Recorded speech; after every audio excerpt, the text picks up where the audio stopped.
In Milltown, Texas, a lady rides her horse through lush green fields, leading another one without a rider. Meanwhile, a good-looking guy records a song, singing and strumming his guitar. Over in Los Angeles, Bradley Suttons, a former country singer turned rock star, is riding high after winning a Grammy.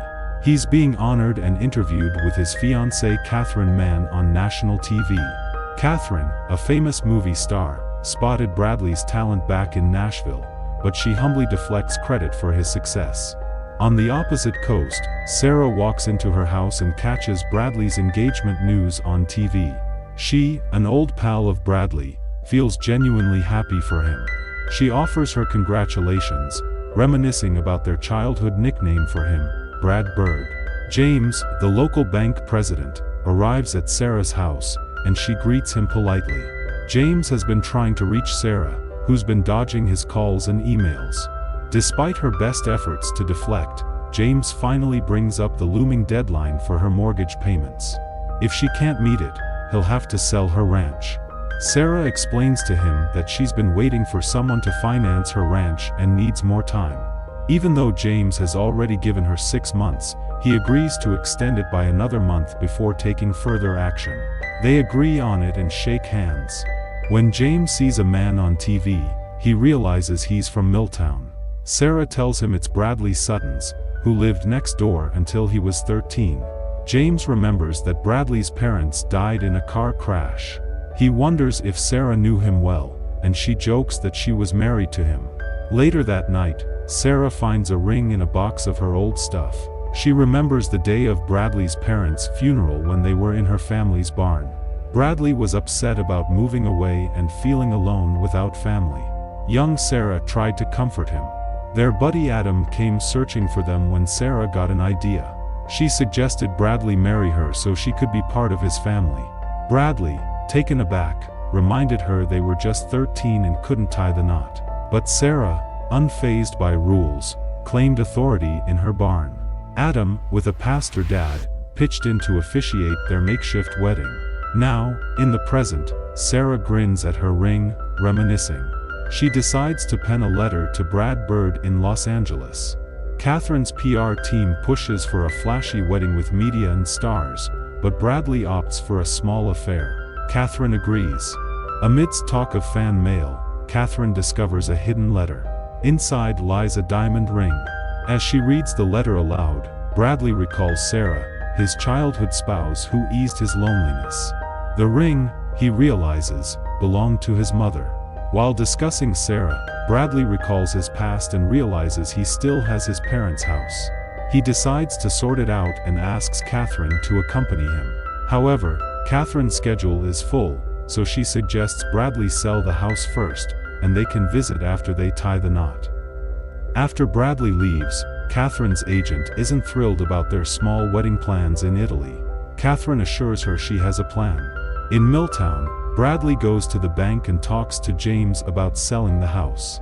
When James mentions Bradley's parents, Bradley quickly changes the subject. In the cab, Bradley realizes he didn't give his address, but the driver, Sam Hartford, knows where to go. Bradley's is well known in Milltown. They even have a sandwich named after him. Bradley gets home and starts feeling a bit sad and nostalgic. He walks around, dusting off the cobwebs of old memories that make him feel both happy and sad. Then, he decides to visit his neighbors, and there, he finally meets Sarah. Sarah is busy taking care of the horses when Bradley walks up to her. She's really surprised to see him in town and remembers that Bradley once joked about coming back to Milltown when pigs start flying. They both laugh about it and tease each other. Bradley shares why he's back, and Sarah tells him how proud everyone is of his achievements. As they walk back to the stables, they catch up. Sarah mentions she's been looking after Bradley's mom's flower garden all this time. Bradley thanks her, but Sarah feels it's the least she could do since Bradley's mom taught her all about gardening. That's how Sarah became the town's go-to for flowers. Bradley asks about her family and the racehorses, but Sarah tells him they moved to Florida years ago, and now her ranch is a shelter for older, sick horses that people give her to take care of. Bradley wonders why Sarah chose to stay in Milltown instead of leaving. He asks if she's ever been married or has children, but she hasn't. She became a vet and got caught up with the ranch, forgetting about settling down. Jokingly, Bradley mentions he was smart to marry Sarah when he did, which makes her laugh. She's curious about Catherine and wants to meet her because she's a fan, but Bradley explains he's alone on this trip. He just wants to finish his work quietly, but that's impossible with his fame. Sarah helps Bradley sneak out of his house, where a crowd is waiting to see him. She guides him to her barn, and they ride off on her horses to escape the cameras and people. Sarah takes Bradley to the spot where they used to hang out as kids, a fort they built together. They talk about the good old days when they, along with their friend Adam, had a blast in that fort. Sarah explains that she stayed in town for the nostalgia of those simpler times, before they part ways for the day. Bradley wants to grab lunch with Sarah to catch up, but she's tied up fixing some broken relationships during her lunch breaks. Bradley is busy writing a new album but thinks they can spare an hour to catch up. Sarah agrees and schedules a meeting for 10 a.m. the next day. They plan to pick up Adam and grab lunch together. Afterward, they say their goodbyes, and Sarah checks her mailbox for a letter, which disappointingly isn't there. Later that evening, Bradley sits on his porch singing a song. Sarah hears him and joins in, smiling to herself. The next day, they meet Adam at the church where he's a pastor. Adam is pleasantly surprised to see Bradley, and after their meeting, Bradley suggests they go for sushi. Sarah and Adam take Bradley fishing at the creek, which wasn't what he expected. Bradley had almost forgotten about visiting the creek after church on Sundays during his childhood. The peacefulness around them reminds him of the mindfulness classes he and Catherine attend. Sarah jokingly suggests Bradley's paying a fortune just to sit quietly, which amuses Adam and her as they tease Bradley. On their way back home, Sarah asks Bradley about Catherine, curious about the famous star's real personality. Bradley compliments his fiancée, describing her as witty and intelligent. He wonders if Sarah will find someone like that too. She admits there was someone before, but it didn't work out. Sarah checks her mailbox again, feeling a bit frustrated when she doesn't find the letter she's waiting for. Bradley expresses gratitude for Sarah's support, mentioning he might leave town once his work's finished. Sarah gives him a hug goodbye, wishing him well with Catherine. Later that night, Bradley struggles to write a song, consumed by perfectionism. Meanwhile, Sarah returns to her tasks but can't help stealing glances at Bradley's house whenever she can. That night, Bradley snuggles up with his trusty old teddy bear. Meanwhile, Sarah's buried under a pile of bills with no cash in sight. She's crossing her fingers for some funding to come through soon. The next morning, Bradley gets an unexpected wake-up call from a real estate agent showing his house to potential buyers. He decides to hold off on the sale, wanting to stick around a bit longer. He shoots Sarah a message letting her know he's staying, and she's relieved he'll be around a bit more. Later that day, while Sarah's out making deliveries, she swings by Bradley's place and invites him to go fishing with her the next morning. They meet up bright and early, and Bradley shares stories of his travels and how it felt waking up in new places every day. He also talks about his childhood home and how effortlessly the songwriting has been flowing. Meanwhile, Catherine's off at her wedding dress fitting, telling Bradley how much she misses him. He wishes he could show her his hometown and take her fishing in the creek. Catherine seems hesitant at the idea but goes along with it, pretending to be excited. She lets Bradley think they'll have a simple countryside wedding, just the two of them in love. But in reality, Catherine has big, extravagant plans for their wedding. Bradley goes back to the barn where he married Sarah, feeling all nostalgic. He remembers the vows they exchanged and how Adam officiated the ceremony. He recalls sliding his mother's ring onto Sarah's finger, but when it was time to kiss, they both got shy. Fast forward to now, Sarah finds Bradley lost in memories at the barn. He blurts out that he wants to get married there again, surprising Sarah. She doubts Catherine would want a barn wedding, but Bradley insists she doesn't know Catherine like he does. He thinks a low-key wedding away from the media would be perfect for her. Bradley strikes a deal with Sarah. He'll help fix her fence if she helps plan his wedding. Sarah teases him about his city hands, but he's determined to prove himself. Meanwhile, Catherine, at a photo shoot, reassures her publicist she won't marry in a barn. She appreciates Bradley's efforts for a normal life but has her own plan. They'll marry in his hometown intimately, then head to Italy for a grand celebration. On Bradley's first day at work, Sarah offers him work clothes, but he refuses. Later, his fancy clothes are ruined, and he's sore. Sarah laughs at his plight, but Bradley finds his dad's old work clothes and gets to work. Sarah compliments him, and they bond over fixing the fence. Later, Sarah tends to Bradley's injured hand, and they share a warm moment, leaving Bradley feeling something he can't quite explain. The next day, Sarah takes Bradley to a diner and orders 2 special sandwiches named after Bradley Sutton. It turns into a funny situation when the waitress doesn't realize that Bradley, the rock star, is right there. Later, Bradley talks with Sarah about wedding plans and puts her in charge of flowers. Sarah wants to know Catherine's favorite flowers but doesn't have a clue. That strikes her as odd. Then, during cake tasting, Bradley can't figure out Catherine's favorite flavor or color. Sarah's shocked by this revelation.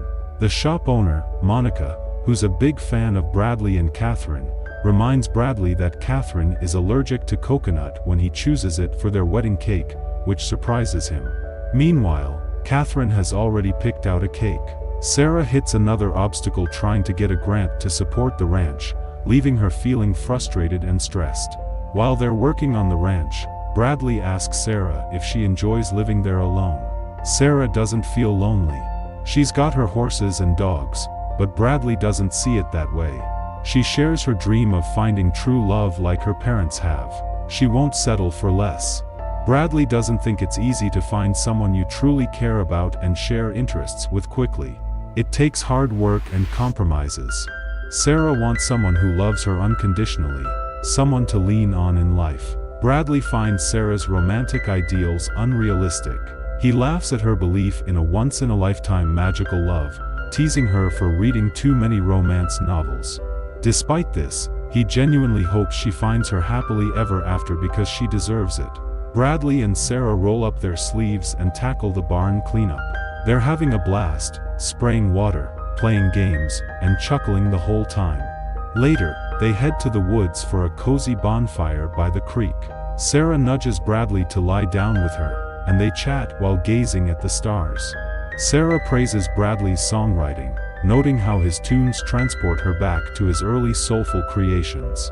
Bradley, taken aback, asks if she truly means it.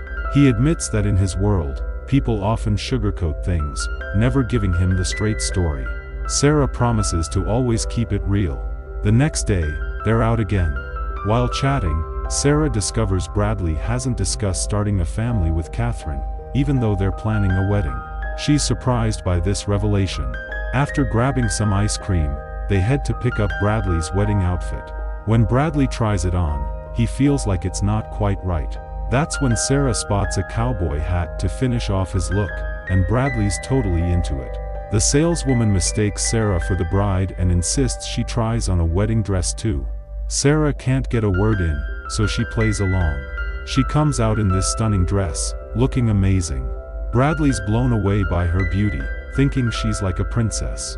Sarah loves the dress too, deciding if she ever ties the knot, that's the one she'll wear. Later at church, Bradley steals the spotlight, and nobody listens to Adam. Sarah feels sorry for him, so she invites everyone to Bradley's wedding to shift the attention. Bradley's shocked she just invited strangers to their wedding. If only they paid attention to Pastor Adam and his sermons instead. Sarah reminds Bradley that they're not just acquaintances but old friends who knew him before he became famous. They all express their support for him. Later, they go fishing together, and Adam notices how returning home has been good for Bradley's well-being. Adam anticipates meeting Catherine at Bradley's wedding and senses Bradley's deep affection for her. Despite Bradley affirming his love for Catherine, Sarah seems uneasy. Bradley catches a big fish and jubilantly lifts Sarah in celebration. Adam senses something amiss seeing them together. While working on the ranch, Sarah praises Bradley's quick learning, attributing it to his cowboy heritage. Bradley feels a stronger connection to his roots now, especially with Sarah by his side. He appreciates her role in guiding him back to his true self. Sarah feels a shift in Bradley's words and changes the subject, suggesting they check out a wedding band. They head to town, meeting Adam at the bar. As the band plays romantic tunes, Bradley invites Sarah to dance, showcasing his impressive moves. Adam, observing from a distance, notices the undeniable chemistry between them. While they were dancing, Bradley and Sarah grew closer, leading to him kissing her. When the music stopped, an uncomfortable silence settled between them. Before they could discuss it, Bradley was called to perform on stage. Watching him, Sarah felt a twinge of sadness and a weight on her chest. It wasn't until Adam spoke to her that she realized she was falling for Bradley, who was already in a relationship. Feeling on the brink of tears, Sarah had to face the truth that Bradley would soon be leaving. Adam, concerned for her well-being, tried to warn her not to get hurt, but it was too late. Sarah had already fallen for Bradley. Overwhelmed with emotions, she left the bar and went home. The next day, Bradley thought Sarah was at his door, but it was actually James. Despite his initial disappointment, James brought good news. There was a great offer for Bradley's house, and the buyers were eager to move in. However, Bradley had a change of heart and decided to stay, wanting to hold on to his roots. James was pleased to hear this decision and hoped Bradley could convince his neighbor to do the same, or else she would lose her ranch. Bradley discovers Sarah's financial troubles, realizing she can't pay her bills because people don't pay her for looking after their old horses. When he finds Sarah in the garden, she tries to dodge him, making excuses for leaving abruptly the night before. Sarah catches on to Bradley's gesture but refuses his money, fibbing about her financial situation improving. Bradley, though skeptical, agrees to back off. Meanwhile, Catherine, learning of Bradley's closeness to his childhood friend and Sarah's youthful appearance, becomes uneasy, prompting a swift trip to Texas. Sarah keeps herself occupied, but Bradley notices and confronts her. She deflects his concern, eager to head out for a delivery. When Bradley reveals he's keeping his house, Sarah's intrigued and asks why. He realizes it's his home, thanks to her. Sarah questions if Catherine would be okay with it, but Bradley believes she won't mind. Disappointed by what Bradley said, Sarah walks off. But Bradley stops her, wanting to know what's up. Then, Sarah, overcome with feelings, spills everything to him. She feels like Bradley's getting hitched to someone he barely knows, doesn't know her favorite color or flowers, or her dream of having a family. It's like he's clueless. Sarah can't figure out why Bradley's planning their wedding without her, making decisions that Catherine should be making. Bradley tries to explain that Catherine's busy with work, but Sarah isn't buying it. She's had enough and is about to break down when she decides to lay it all out. She tells Bradley straight up that he can't marry Catherine because he doesn't love her. But Bradley won't admit it. Sarah asks him why he kissed her, and his answer crushes her even more. He apologizes, saying he just got caught up in the moment. Sarah's disappointed and tries to reason with Bradley. She understands his fear of loving again. After losing his parents, he's scared to open up like that. But she gets emotional, telling him that marrying Catherine just because they have similar lives and interests isn't enough. People should only tie the knot because they love each other and can't imagine being apart. Bradley refuses to believe what Sarah just said, dismissing it as pure fantasy. He argues that Sarah doesn't really know him anymore just because they knew each other as kids. Sarah gives up trying to make him understand and walks away, feeling defeated. As time goes by, Bradley reflects on things and decides to confide in Catherine. He leaves her a message, but she surprises him by showing up at his door. Catherine is shocked to learn that Bradley hasn't sold his place yet. Bradley explains that he's had a change of heart and wants to keep it as a home base for their family time after work.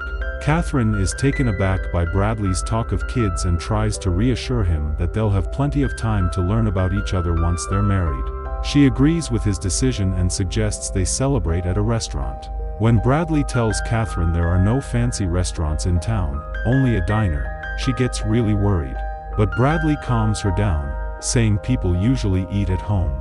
He reassures her that everything will be okay and suggests they go hiking one day and fishing the next. Catherine thinks as long as they're together, it'll all be great. The next day, Bradley takes her to a creek and she asks about Sarah. He praises Sarah and tells Catherine about her issues with the ranch. Meanwhile, Catherine gets a call and Bradley learns she's ordered some stuff for their wedding. He tells her he's got everything sorted, but Catherine just wants to double-check to make sure it's all perfect. After their small barn wedding, they plan to jet off to Italy and then return to their normal lives. But when they go fishing, Catherine struggles. She nearly drowns, and Bradley has to save her. Sarah finally gets the letter she's been waiting for, but it's not good news. Next day, Catherine drops by Sarah's ranch and Sarah's happy to see her. Catherine praises Sarah's work and understands why Bradley loves it here, but she brushes off Bradley's desire to settle in Milltown, saying he'll forget about it once he's back touring. Catherine believes Bradley has a talent to share with the world, which Sarah agrees with. Sarah finds Catherine's words a bit strange, but before she can comment, Catherine talks about her friend who rescues retired film animals. He offers to take Sarah's animals and even gives her a job on his California ranch. Sarah's relieved and thankful to Catherine. As a thank you for helping with the wedding, Catherine gives Sarah a flight ticket to California. Sarah will miss the wedding, but saving her horses is more important. Sarah asks Catherine her favorite flowers, yellow roses, before she leaves. Sarah feels relieved knowing she can save her horses. Bradley invites Adam to their old hangout spot from childhood.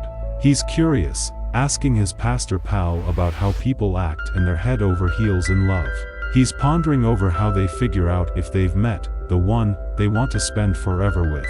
Adam explains that there's this special look in a bride's eyes when she sees her groom at the altar, like she's completely lost in the moment. That look says everything. Bradley seems skeptical, so Adam hits him with the real question: does he truly love Catherine? Bradley claims he does, but both Adam and Bradley can tell he's not entirely convinced. Bradley's in denial about his feelings, unable to see them clearly. Meanwhile, Sarah is getting the yellow roses ready for Bradley's wedding. During the rehearsal, as Catherine walks down the aisle, Bradley's attention shifts to Sarah, who suddenly appears behind her. Sarah leaves town the next day, feeling sad, and hands her home over to the bank. She heads to California, leaving Bradley behind. When Bradley tries to reach her, he can't. He's shocked when he learns from the real estate agent that Sarah no longer lives there and the bank sold the ranch because she couldn't pay the mortgage. It's even more surprising when he finds out he's the new owner. Bradley rushes to Catherine, who's busy preparing for their wedding. He asks her about buying Sarah's ranch. Catherine explains she did it to expand their property and build a house for people like them. Bradley doesn't get it. Then a cameraman barges in, irritating Bradley even more. He discovers Catherine invited the camera crew against his wishes for a private wedding. Bradley's upset. Catherine changes the subject, talking about the flowers Sarah arranged, which makes Bradley realize he can't marry Catherine. Catherine's upset by his actions, but Bradley's set on taking a break from touring. He plans to stay in Milltown, perform locally, and write songs. Catherine disagrees, especially when Bradley's career's booming, but he's firm. He loves her, but it's not enough. Leaving Catherine heartbroken, Bradley walks out. When Sarah comes home, her dogs lead her to the barn where the townsfolk await. Bradley approaches her and suggests renewing their vows, leaving Sarah shocked and puzzled about Catherine's whereabouts. Bradley mentions that they had their shot at real love when they tied the knot as young ones. He admits it might sound romantic but not very practical. Yet, he's not willing to let go of this unique bond they share and settle for less. Sarah's happiness beams from her face as she fights back tears of joy. Bradley goes on to list all the things Sarah loves, assuring her that even though he might not have known much about Catherine, he knows everything about her. He expresses his love for her, wanting to journey through life by her side so they can support each other. Sarah, overwhelmed with emotion, cries as Bradley kneels down and proposes with his mother's ring. Sarah happily accepts. They celebrate their love with family and friends in a heartfelt ceremony. Pastor Adam officiates their wedding once again, as they vow to cherish each other for a lifetime. Turn on alerts, like, and subscribe for more videos similar to this one. Thank you for watching.